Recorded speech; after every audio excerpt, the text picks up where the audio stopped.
હિંમતનગર તાલુકાના ઇલોલ ગામે આરોગ્ય સાથે ચેડા.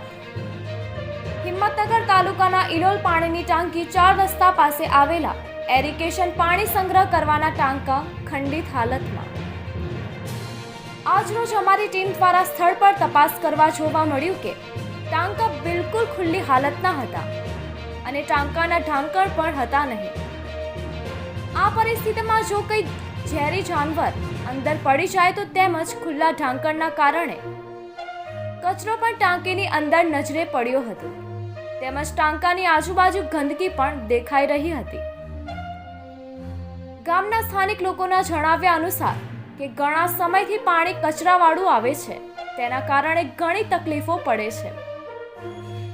ગ્રામ પંચાયતમાં આ વિશે વાત કરતા તેમણે જણાવ્યું કે પાણીની ટાંકીના ઢાંકણો ચોરાઈ જાય છે અને જે કચરાવાળું પાણી આગળથી જ આવે છે અને આગળથી પાણી કચરાવાળું આવે છે તે વિશે અમે આગળ પણ વાત કરેલી છે, પણ તેઓ આ વિશે કોઈ જવાબ આપવા માંગતા નથી તેવું જણાવ્યું હતું.